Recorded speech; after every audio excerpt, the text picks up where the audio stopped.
भारत के साथ तनाव के बीच पाकिस्तान ने फिर किया सीजफायर का उल्लंघन। लगातार 12वें दिन सीमा पार से की फायरिंग। पाकिस्तान ने कुपवाड़ा, बारामूला, पुंछ, राजौरी, मंडेर, नौशेरा, सुंदरबनी और अखनूर में भी की फायरिंग। भारतीय सेना ने दिया मुंहतोड़ जवाब। पाकिस्तान के साथ चल रहे तनाव के बीच केंद्र सरकार ने सभी राज्यों को भेजी एडवाइजरी। 7 मई को देश भर में मॉक ड्रिल और रिहर्सल की डिटेल इंफॉर्मेशन भेजी। देश के 244 जिलों में 7 मई को होगी मॉक ड्रिल, एयर रेड और वॉर वार्निंग सायरन के दौरान तैयारियों की रिहर्सल करने का निर्देश जारी। बॉर्डर एरिया में बंकर और खाइयों को साफ करने का आदेश। ब्लैकआउट से निपटने के लिए नागरिकों और छात्रों को ट्रेनिंग देने का निर्देश। जैसलमेर में तैयार किए गए कंक्रीट के मजबूत बंकर, खिड़कियों को लोहे की शील्ड से ढका गया। शहरी इलाकों के पास बनाए गए कंक्रीट के बंकर, एक बंकर में 10 से 12 लोगों के रहने का इंतजाम। बॉर्डर पर सांबा जिले के रामगढ़ गांव के लोग तैयारियों में जुटे। खुद को सुरक्षित रखने के लिए भूमिगत बंकर कर रहे हैं तैयार। युद्ध की आशंका के बीच पुंछ में तलाशी अभियान। जम्मू कश्मीर पुलिस ने चलाया अभियान। पाकिस्तान को चिनाब नदी का पानी रोकने का दिखा नजारा। रामबन में चिनाब नदी पर बगालिहार जल विद्युत परियोजना बांध के सभी गेट बंद। संयुक्त राष्ट्र सुरक्षा परिषद में पाकिस्तान की गुहार पर बंद कमरे में हुआ विचार विमर्श। बिना किसी नतीजे के खत्म हुई बैठक। सुरक्षा परिषद ने कोई बयान जारी नहीं किया। संयुक्त राष्ट्र में पाकिस्तानी प्रतिनिधि असीम इफ्तिखार ने पहलगाम हमले की अंतर्राष्ट्रीय जांच की मांग की। भारतीय कार्रवाई को बताया क्षेत्र की शांति और सुरक्षा के लिए खतरा। भारत और पाकिस्तान के बीच बढ़ते तनाव पर यूएन महासचिव एंटोनियो गुटेरेस ने जताई चिंता। कहा, युद्ध कोई समाधान नहीं, दोनों देश टकराव से बचे। एंटोनियो गुटेरेस ने पहलगाम हमले की निंदा की। कहा, मासूम नागरिकों को निशाना बनाना बर्दाश्त नहीं, दोषियों को कड़ी सजा मिलनी चाहिए। एंटोनियो गुटेरेस ने भारत और पाकिस्तान को संयम बरतने की दी नसीहत। कहा, तनाव कम करने के लिए यूएन पूरी कोशिश करेगा। पाकिस्तान के रक्षा मंत्री ख्वाजा आसिफ को सताया भारत के हमले का डर। कहा, एलओसी पर कहीं से भी हो सकता है हमला। ख्वाजा आसिफ ने पहलगाम हमले की जांच के लिए अंतर्राष्ट्रीय आयोग के गठन की लगाई गुहार। कहा, जांच से पाकिस्तान के खिलाफ लगाए जा रहे आरोपों की सच्चाई आएगी सामने।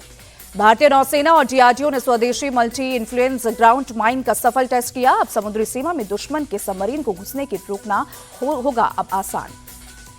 एमआईजीएम से नेवी की अंडर सी मारक क्षमता बढ़ेगी। कई सेंसर से less multi influence ground mine एक साथ कई टारगेट को डिटेक्ट करने में है सक्षम। एमआईजीएम को शिप, कोस्ट, ऑपरेशनल एरिया और सबमरीन सभी में तैनात किया जा सकता है। रक्षा मंत्री राजनाथ सिंह ने डीआरडीओ, नेवी और डिफेंस सेक्टर में काम कर रही कंपनी को दी बधाई। हरियाणा पंजाब जल विवाद पर केंद्रीय मंत्री मनोहर लाल खट्टर ने कहा, हमने जो कहा है सबके सामने कहा है, हमारा पानी का अधिकार है। मनोहर लाल खट्टर का बयान। बोले, पंजाब के मुख्यमंत्री जबरदस्ती कर रहे हैं। पंजाब का पानी पंजाब को मिलना चाहिए, हरियाणा का पानी हरियाणा को मिलना चाहिए। यूपी में 14 आईपीएस अधिकारियों के ट्रांसफर। मुजफ्फरनगर, गोरखपुर, कौशाम्बी, इटावा, फतेहपुर, संत कबीर नगर और अयोध्या के एसपी बदले।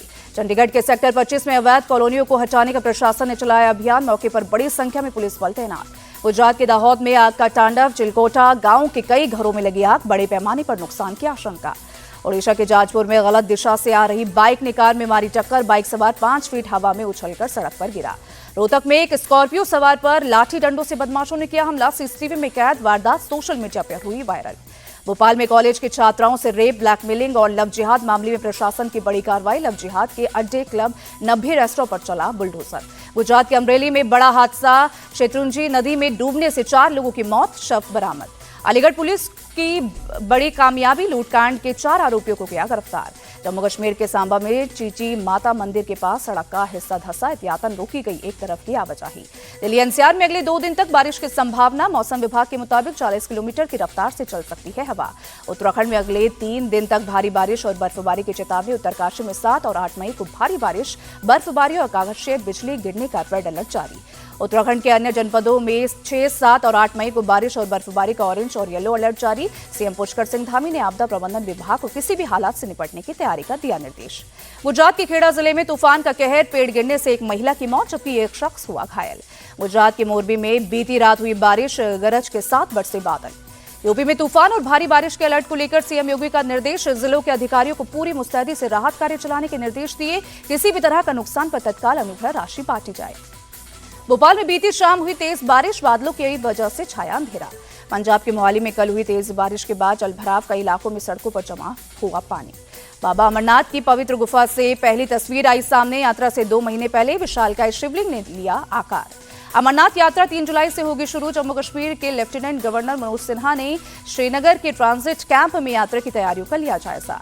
तेल अवीव पर हूती विद्रोहियों के हमले के बाद इजरायल का यमन पर जबरदस्त हमला। हूती विद्रोहियों के गढ़ होदेदा बंदरगाह पर जोरदार अटैक। वेस्ट बैंक में इजरायल का बुलडोजर एक्शन शुरू। एक फिलिस्तीनी गांव में 9 मकान और कई टेंट को किया जमींदोज। इजरायली वायुसेना ने उत्तरी गाजा पर किया हवाई हमला। बमबारी में एक शख्स की मौत, कई फिलिस्तीनी हुए घायल। इजरायल ने पूरे गाजा पट्टी पर कब्जा करने और अनिश्चित समय तक वहां बने रहने की योजना को मंजूरी दी। इजरायली अधिकारी ने साझा की जानकारी। यूएन ने गाजा पर कब्जा करने की इजरायल की योजना पर जताई चिंता। कहा, इससे अनगिनत लोग मारे जाएंगे और गाजा में और विनाश होगा। मुंबई इंडियंस और गुजरात टाइटंस के बीच मुकाबला आज। मुंबई में शाम 7:30 बजे दोनों टीमों के बीच होगी भिड़ंत। एसआरएच और डीसी का मैच बारिश के कारण रद्द। दोनों टीमों को एक एक पॉइंट मिला।